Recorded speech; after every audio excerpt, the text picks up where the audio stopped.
Hello, mate. Greg, Yes, Trav. how you going? Sorry about that. No worries, sir. I was running late myself. So fine. That's all right. And I didn't have the link, so I had to go back into the matchmaker. That is my apologies on that. I do apologize. I should have sent this to you 2 to 3 days ago. I've been overwhelmed and I completely lost track of it until right now. Who gives a shit? All good. I take it out on myself, so I do apologize. Nah, cool. Whereabouts are you? Say again, sir? Whereabouts are you? I live in St. Louis, Missouri. Okay, cool. I actually moved around across the U.S., so I had to think about it, like, where the fuck am I? In St. Louis, Missouri. 6 months ago, I was in San Antonio, Texas. 6 months prior, I was in Durango, Colorado. Then prior to that, Kansas. I bounced all around. Oh, I was in the military for about 5.5 years. I was going to say you're either in the military or running from the law or something like that. So Yeah, no, none of that, sir. No, not at all. I just wanted to get out and explore and just see the world for what it yeah, really is and stop taking everybody's advice and just go for it. yeah. There you go. There you go. Awesome, awesome. So yeah, stoked to be on, man. And I've got a unfortunately a hard cutoff. I should have jumped on earlier. I apologise, but I've got a hard cutoff in 3/4 of an hour. If that's okay. That works for me, sir. Sweet. You don't have to call me sir either. Yes. That's probably a military thing. Yes, but it's so hard when I respect somebody. I was going Yeah, to work. I saw your TEDx. Great speech, great presentation. I mean, yeah, that's cool, man. work just to step up in front of a crowd like that and just go ahead and speak what's truly on your mind. And that takes grit, that takes passion and what you believe in. And that's why we have you on your transformation station because you have a message you want to deliver. Yeah, yeah, yeah, yeah. Doing that in front of 2,000 people was fucking terrifying. So even as an accomplished speaker, yeah, 2,000 people, and being with the TEDx, talks, you're on a 3x3 red dot, Wow. and I have four cameras on me, and I'm like a cage monkey I'm like a cage monkey on this red dot because I run around like an idiot on stage normally. So yeah, it was an interesting experience, that's for sure. Well, let's give a snapshot of who you are and what you're all about to our audience and our viewers. You built a personal training business that Yeah. did over 1 million personal training sessions. You motivated over tens to thousands of different clients. You were featured on a TEDx that's gotten over 140,000 views and still growing to this day. What would you like to share for our audience to get this started? Well, mate, I think you're talking about transformation. That's what I've always been about, right? So, at the end of the day, I've always been in that game. In the first 20 years of my life, I was in the personal fitness training industry. And yeah, like you said, I started with one client and built it up to doing nearly 2 million personal training sessions over the course of 20 years with a 300 strong staff, a chain of personal training studios around Australia, tens of thousands of clients. Always. I don't know. I just got this. When it comes to transformation of people, I'm not happy just helping a handful of people. Like even as a speaker now, coaching one to many from the stage, that's all well and good, but I want to kind of change the narrative, change the conversation around certain topics. And so for the first 20 years of my life, it was in personal fitness training, growing up as a jock, as you say in America. Not that much good at anything else, pretty much. So it was either going to go to the army, mate, or get into personal training. I think that was kind of my roads. But yeah, I grew up as a surfer. I still surf every other day, surfer, swimmer, surf lifesaver or lifeguard. And that led me into doing a phys ed degree, which led me to the third year of university. I started this thing called personal training in the early 90s, when there wasn't an industry of personal trainers. I'm a little bit older, mate. So we've got, so yeah, did that for 20 years. Had my own little breakdown before breakthrough moment. I'm sure that a lot of other transformers who follow you and watch you have been through the, and that's why we sort of come out the other side, right? We want to help our former self. We want to help other people or prevent other people to go through some of the stuff that we've been through. And for me, it was depression. Things got on top of me. There was some toxic people in my life. Wasn't hanging around the best people, and some business things, some personal things it got on top of me sort of at the tail end of my personal training, business career there, and that forced me to look inward, but I went down into a pretty dark place. But that's when I got into personal development and started learning about life coaching and NLP and positive psychology and a Carnegie principle and law of attraction and all these sorts of things. And I did that sort of stuff instead of going on like heavy antidepressants, like antidepressant drugs. I decided to sum up the courage and go to these, just learn, trying to get to the root cause of what was going on rather than putting a Band-Aid over the top of it. Was there any of influence that caused you to start thinking towards clarity? 100%. Yeah, it was confusion before clarity, though. There's, what do we say? There's always confusion before clarity. There's always breakdown before breakthrough. There's always a storm before the rainbow. Wow, I like that. And so at the end of the day, but I didn't want to go on the antidepressants, because I knew other people were just sleepwalking through their life and become a little bit too dependent on them. For me, I wanted to get to the psychology. I'm always fascinated with psychology. So it wasn't until a friend of mine said, "Hey, why don't you teach this stuff?" And that's when I put on my first seminar. And at the end of that first seminar, I packaged in everything that I knew. And at the end of this first seminar, someone actually called me the bucket list guy. And that was 10 years ago. So I went home and registered the domain name, the bucket list guy, and I've been doing that ever since. So why the title, My Bucket List Blueprint? What's the concept rather the intent using that title? Yeah, that's the book, and that's kind of like what I did in the TED Talk as well. I introduced and unpacked this concept that I created called the My Bucket List Blueprint, and it's a 12-letter acronym, 12-step program. It's like a fucking AA, but you might need a drink at the end of it. But the point is with this whole bucket list concept, right? It's about helping people, because it's founded largely on positive psychology, and positive psychology is the psychology of the science of happiness, right? So, and it's designed, positive psych is about helping people identify what brings them more meaning, purpose, and fulfillment, and more gratitude in their life. So I've kind of pushed these positive psychology principles out there in the world through my trainings and my speeches and what I did in the TED Talk and all that. But I've put this brand of bucket list over the top of it just to make it more tangible for people to kind of get. And so at the end of the day, I created that My Bucket List Blueprint because to help people be happier now, rather than, because we live in a delayed gratification society. I'll be happy when syndrome, waiting for the perfect time or someday to come around. And meanwhile, the depression, the anxiety, the suicides, the youth suicides, the overprescription of antidepressants, we've even got this thing called the loneliness epidemic now, which is the adverse effect of social media.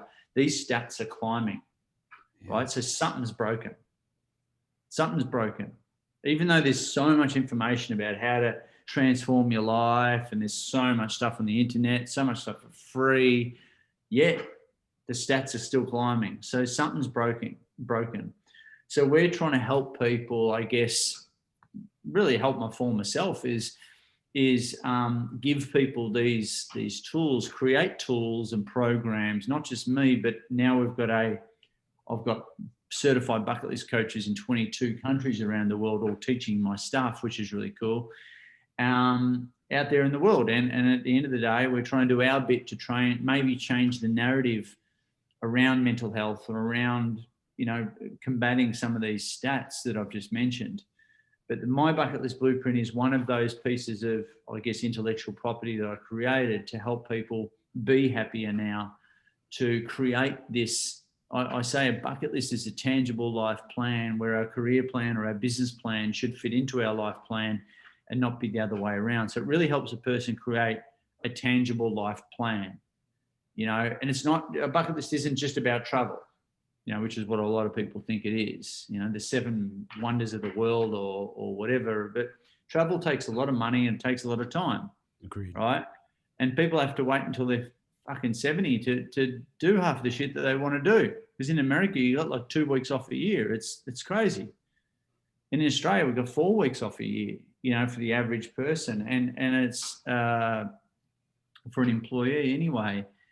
So what this allows people to do is identify the other things around travel, you know, not just travel, but 11 other categories for them to identify and goal set and start to build out their bucket list. No matter how small or how big these things are, it allows people to, I guess, articulate, unpack, you know, what's in their head and brings it all to the surface and you know, helping people. It's just helped people. I created it, tested it. It helped people. It's certainly helped me. And now we've really built some really cool programs around the whole concept. And it helps a person create a really personally meaningful and holistic bucket list. And that's what it's all about. So it's a 12-letter acronym that helps people literally extract and articulate this list. Before we go down the 12 steps, could you give us some information and insight what you have gotten and gained from these 12 steps yourself? Yeah, well, I'm the creator of it, so I've built it for me, basically. You know, and then it just so happens I introduce it in some of my talks, and it resonates with a lot of people. But mate, I've been literally running around the world doing my bucket list and helping others to do theirs for the last 10 years. So my bucket list has been my life. My you know. Oh, by the way, you know, Greg, my bucket list for the last 10 years has also been a tax deduction.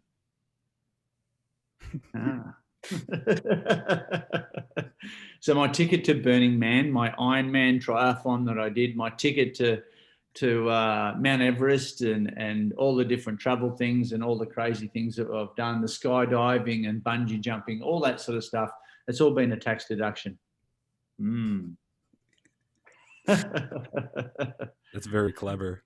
I think so. My accountant still to this day says, "Trav, you're not as dumb as you look, are you?" But look, at the end of the day, it has been my life. Like the cool thing about being the bucket list guy is I'm very congruent with the message. I am the message. The message is me, and it's really who I am as a person. You know, literally out there in the world. You know, it's my values and me expressed out into the world. And look, mate, look at this. Look, I've even got a bucket list on the hand, so I'm all in. He's all in. I'm fucked. I've got to. God, Ted. When you go and and that's not coming off either. So when you go and get your brand tattooed on your hands, that's next level.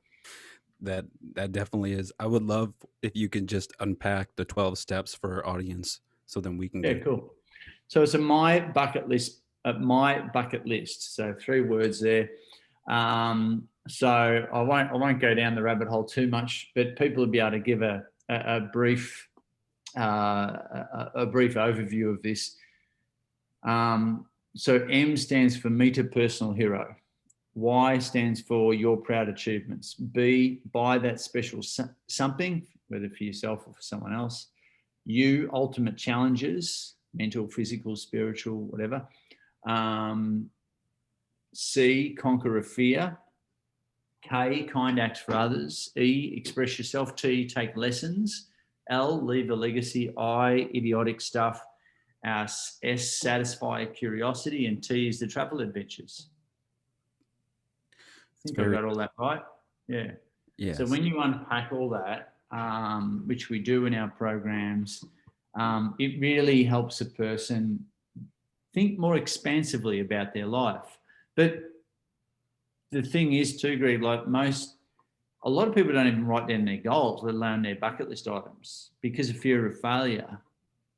You know, if I write down my goals, you know, I don't want to disappoint myself. That's why a lot of people don't even write down their goals. So I go to, you know, like that TED talk we were talking about earlier. Mm-hmm. I, you know, in that TED talk, there was 2,000 people in front of me, right? And I surveyed everyone. All right, who has got a bucket list here? You know, and 2,000 people are like, yeah. Some people haven't. I said, all right, well, who's got one actually written down? You know, probably 10% of the audience. Yeah. And half of them are like, yeah. I said, okay, those that have got their hand like that, you haven't really got one written down. You're just putting up your hand just to sort of show off, aren't you, in front of your mates? Yeah. So it's about 5% of you have actually done it. All right, cool. I'm still in a job. So a lot of people don't even write down their goals. And you probably know this already. If you actually just write down your goals, and we've got this, I mean, call me crazy. We've got this, remember the days when we used to have these things called paper and pen? Remember, I don't know, it's so analog, it's so like 90s, but if you actually write shit down, something goes on in your head where it's a consciousness exercise, right? All right, there we go. And like, there's actually studies that comparing if you write with a pen and paper versus just typing into your phone or whatever, it actually has a more of a benefit. We've got a 42% more likelihood of goals actually manifesting if you actually just write stuff down. You know, goals, let alone bucket list items. So guys, you're nearly halfway there if you just write stuff down. That might be an absolute game changer for some of your watchers and listeners, mate. And so, you know, and I want people, that's the first step, is to have a look at this blueprint, have a look at this bucket list thing, and just start writing stuff down. And here's the thing: worry about the what and the why, not about the how. And that's where we overcomplicate a lot of the things that we want in life. As we think about every single step, you know, people who want to climb Everest, do they look at every single step? They rock up to the you know, base camp and they start walking. You know, they don't think through every single step. They address the step when they're there, when they're already in motion, when they've got as much gear as they can muster. But there's the fear of the unknown. There's a fair bit of risk, but they don't overcomplicate the how until they really have to. So worry about the what and the why. And if there's a lot of emotion, there's a lot of good energy, inspiration around the why, that means it's got to be, you know, on the top of your list.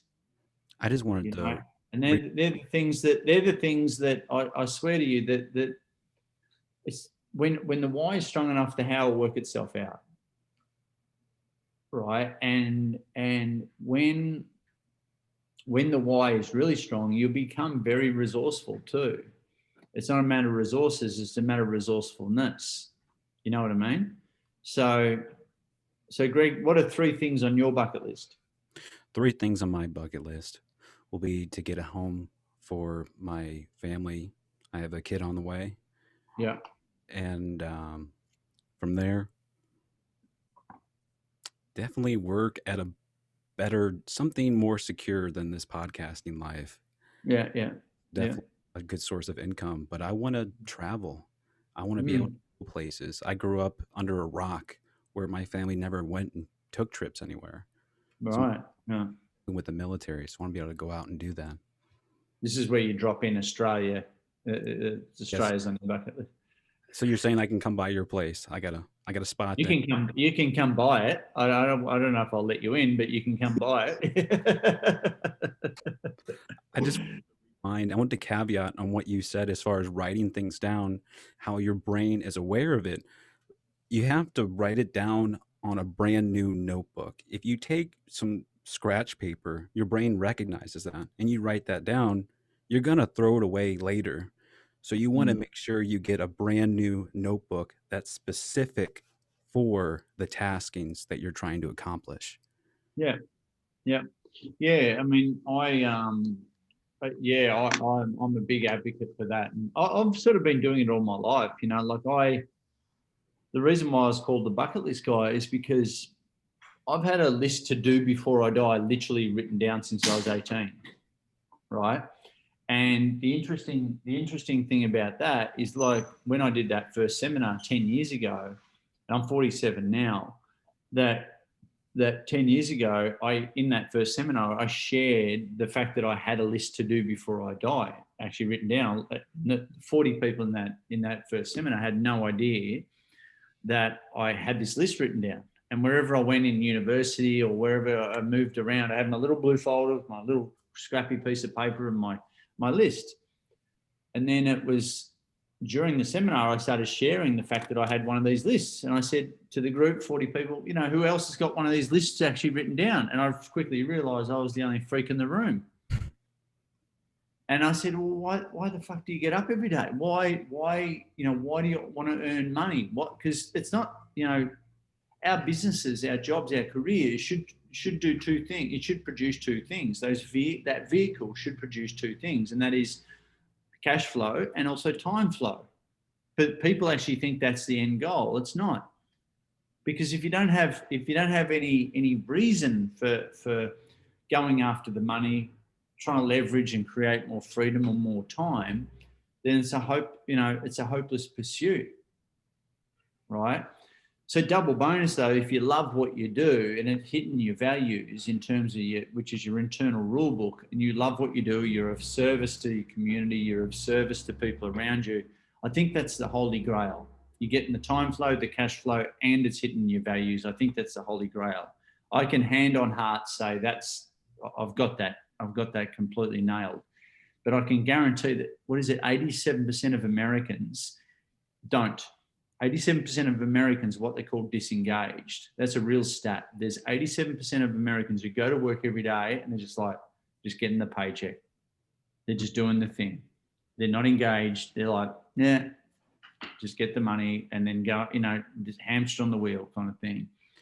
So they're not engaged. They're not fired up. They're not inspired, which is pretty sad. You can go through your whole life, work 40 years like that, and like my dad, and then get to the end of it and just, the fire's not lit anymore.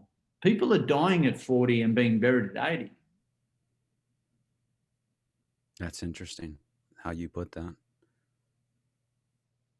And if you really let that sink in, we all know people that are living by default rather than by design. They're just existing, they're not living.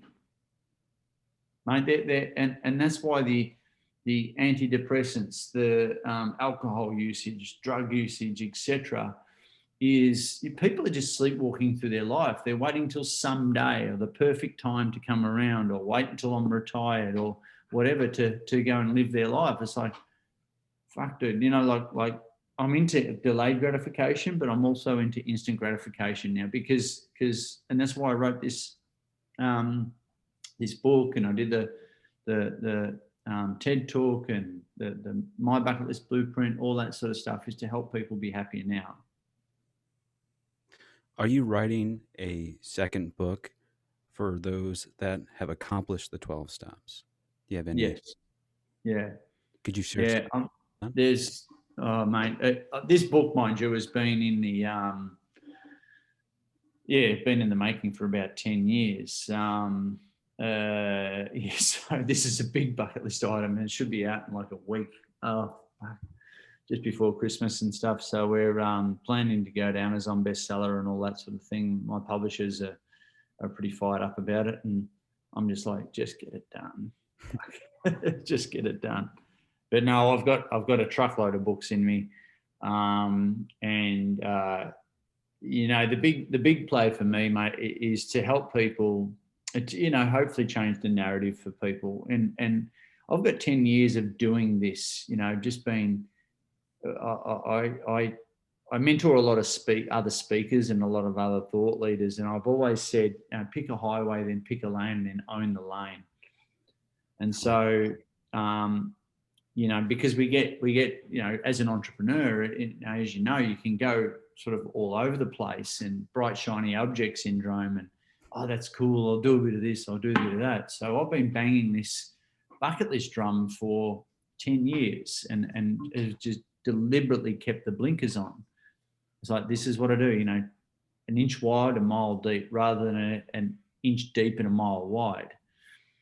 And there's just been too much evidence of people changing their lives around me for me not to stay the path and to now produce more and more books. Mate, I can go and talk, right? And I've had people who are on suicide watch, then get off suicide watch and then go live their life.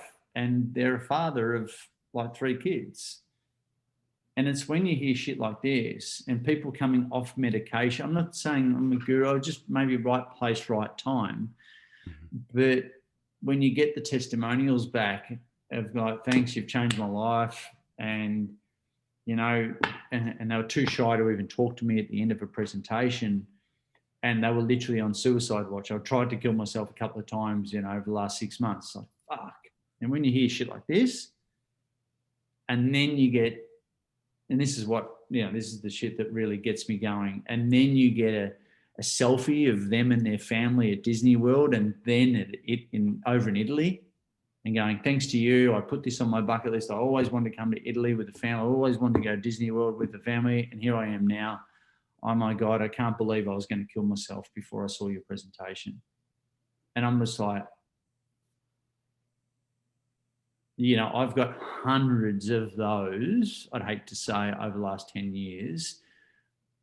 And that's enough reason for me to not, that's enough reason for me not to just go all in. That is very well said. That is amazing. The feeling that you get from those messages. Yeah, well, that was the impetus for why we created Bucket List Coach is like, well, I can only help so many people in my lifetime. So I've got to get, create a framework, create a structure for other people to teach this shit. So we license out Bucket List Coaches. Now we've got certified Bucket List Coaches in 22 countries around the world.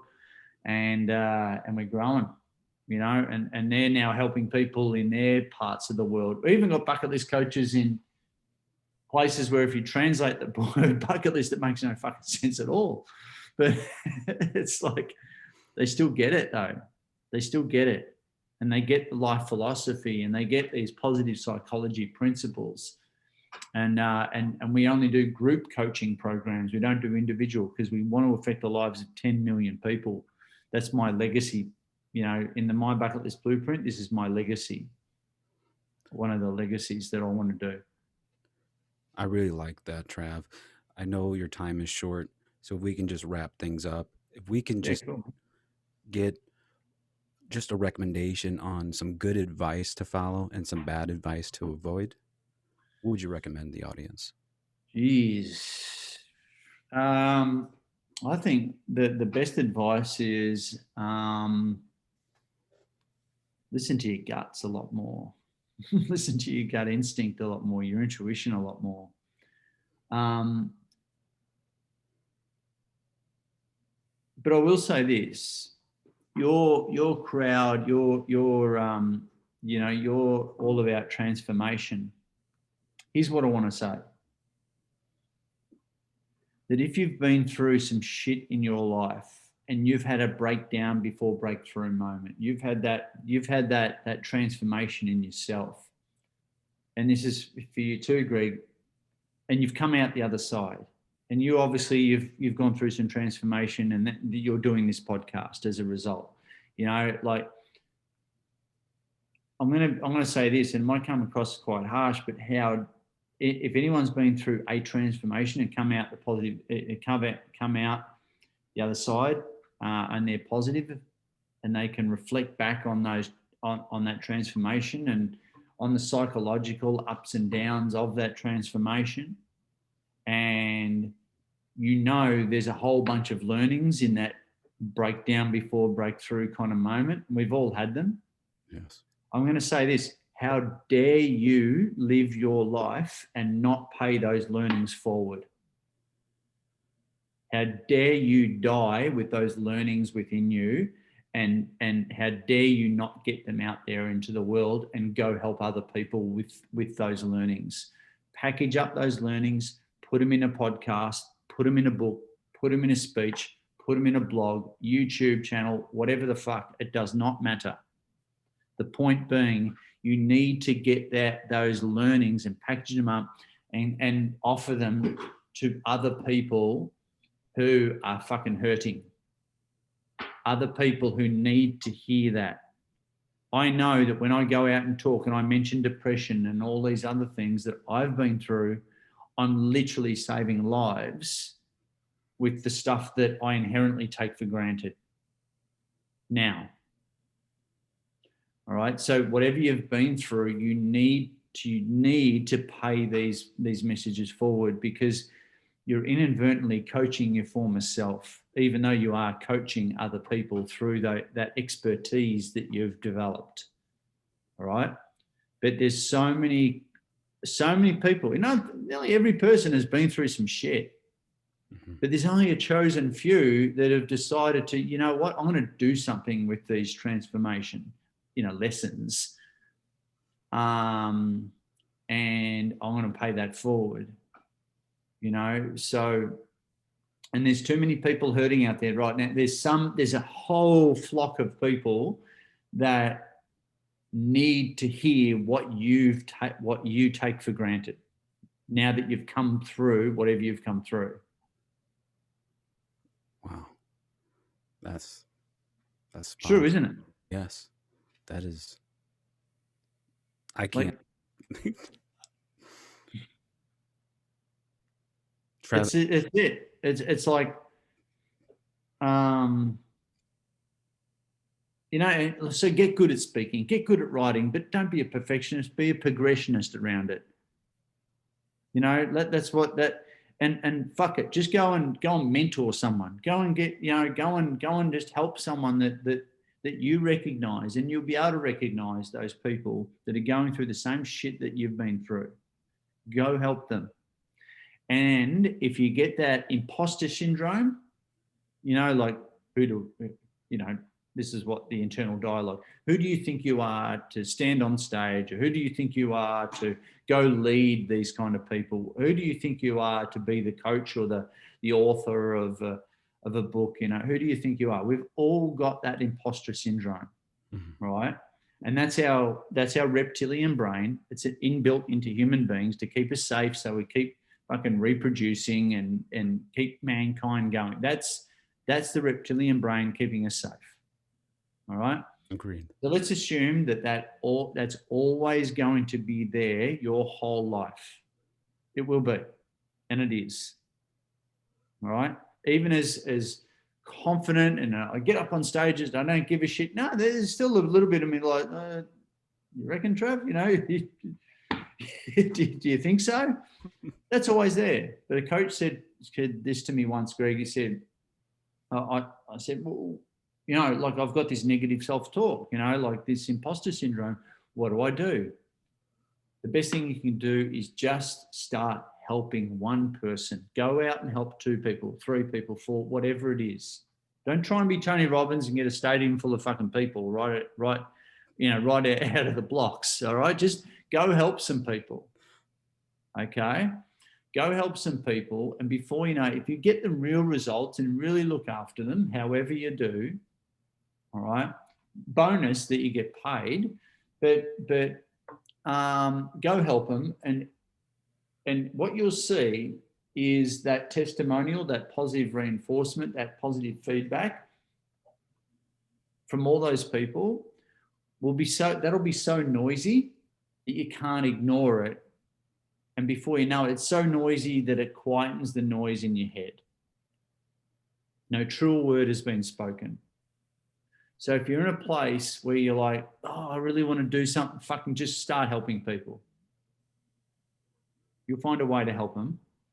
And before you know it, you really are, not that this is a big therapy fucking Dr. Phil session here, but you'll find that you'll inadvertently be coaching yourself. It's therapy to a certain extent. It's extremely cathartic.